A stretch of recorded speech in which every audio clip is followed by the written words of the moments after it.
Croeso I Galwch Acw, y gyfres ble mae 3 dysgwr yn coginio pryd 3 chwrs i'w gilydd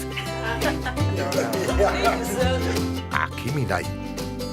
Y tro yma, y 3 ydy Margaret o Gunbanwo o Ben y Groes ger Caernarfon sy'n rhedeg ei chaffi ei hun. Richard Haig o Ddeganwy sy'n gapten ar ei gwch ei hun a Kate Bolsover, dylunydd gerddi, garden designer, sy'n byw yn Rhefryw ger Llanrwst. Ac wrth gwrs, bydd y tiwtor Cymraeg Ioan Talfryn efo nhw I siarad am y fwydlen. Sut wyt ti'n dweud y gair yna? Sefyll. Siopa am fwyd. Gai 4 darn o giwia. A pharatoi a choginio'r pryd. A hynny I gyd yn Gymraeg. Heddiw, tro Richard Haig ydy hi I goginio. A dyma fo rwan I ddeud ychydig amdano fo'i hun.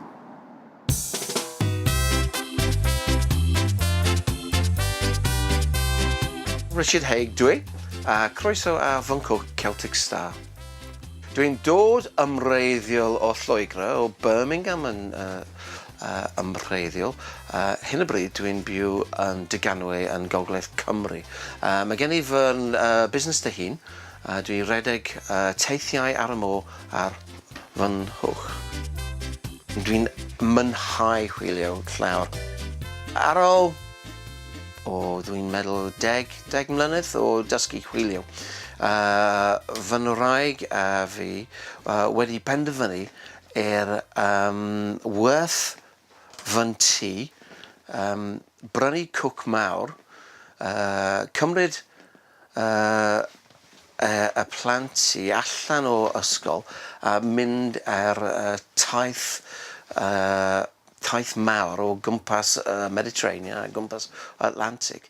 Meddyleison ni bod ydy o cyffle bendigedig iawn am y plant I mynd i'r gweld llaw o countries arall o gwmpas y world, cultures arall, iaith arall. Wedyn, dyn ni'n mynd nôl I Cymru, nôl i'r Port de Norwich yn Gogledd Cymru. Pan mewn I ifanc, dwi'n wedi gwaith fel chef, ar hyn y bryd dwi'n coginio am pobl ar y cwch yma. Dwi'n hoffi arbennig i'r coginio bywyd lleol o Conway os dweud y wir. Dwi'n edrych ymlaen i'r blasu coginio pobl eraill, and dwi'n edrych ymlaen ar coginio am pobl eraill. Pan mi wnaethon ni gyrraedd yn Cymru, mae plant yn mynd i'r ysgol yn Cymru and dysgu Cymraeg yn y ysgol. And mi dweud i bod os mae plant yn dysgu Cymraeg, wedyn mi basen ni dysgu Cymraeg. Dwi'n wedi bod yn dysgu am 2 neu 3 mlynedd.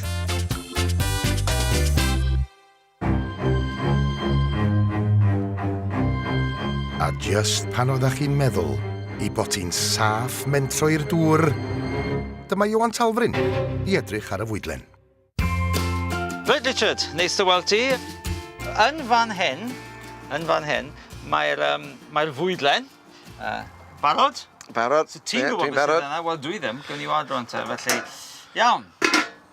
Mae'n gyd I fynd trwy hyn hefo fi. Reit, nawr ten, fan hyn, sut yw ti'n dweud y gair yna? Sefyll. Sefyll. Gair Ffrangeg? Dwi ddim yn siŵr. Sbanig dwi'n meddwl. Sefyll.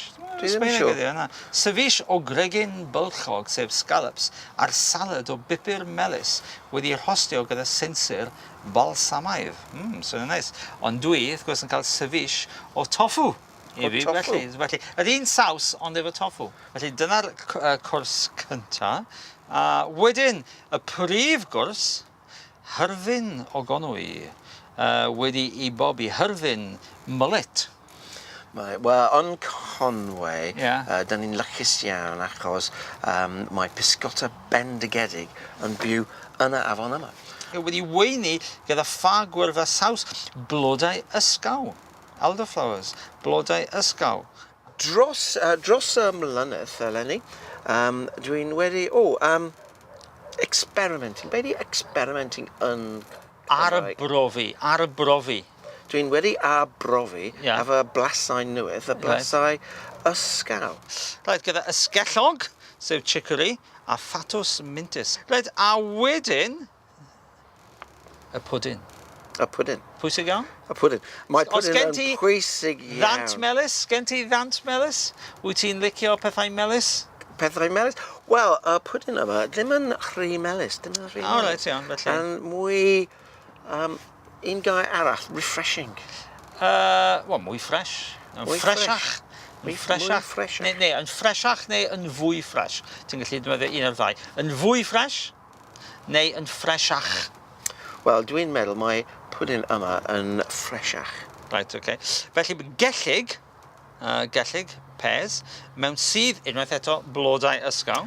Wel, dwi'n Ti'n licio wedi bod yn flodau. trio pellau allan Ie. blod ysgaw. Right, a mwtrin piwri, sef pethau wedi malu. Mwtrin ffigys a mango. Ffigys a mango. Wel, dwi'n meddwl mae dau peth yn cymysg yn dda. Right. Gobeithio. Ie, mae ffigys yn felys. Mae ffigys yn melys, a mae mango yn dipyn bach yn melys, mae'n dipyn bach yn... un peth arall eto, sour. Yn sir. Yn sir. Ie, felly cymuniad. Melys a sir yn gwaith yn y cymysg yn dda iawn. Gwych. Ydy, mae o'n swnio'n flasus iawn ar bapur. Rwyt a cyn iddyn nhw fynd ati hi, dowch i ni yn atgoffa'n hunan pwy ydy'r dysgwyr eraill fydd yn ymuno efo ni am ginio heddiw.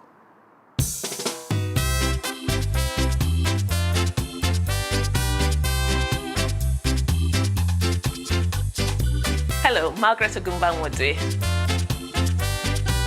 Nes I dechrau dysgu ar y we, Cymraeg ar y we, just to a just gyrfa bach.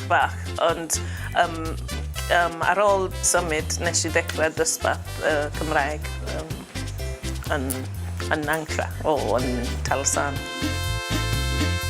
Dwi'n licio gair canolbwyntio. Fy hoff fath o bwyd ydy bwyd somebody else has made. Os ti isio coginio I fi, and dwi'n hapus I bwyta.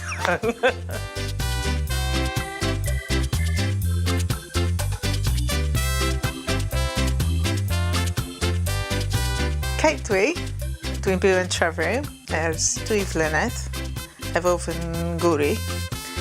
Dwi'n dod o Prestatyn yn wreiddiol, ond dwi'n byw yn Lloegr 30 years. I'd like to learn Welsh, to speak Welsh fluently, so that I can talk to all the people in the village. I'm a member of a club in the village, and I'd like to be able to talk to them. Dwi'n mwynhau yn fawr. Fy hoff gair bendigedig yn Gymraeg.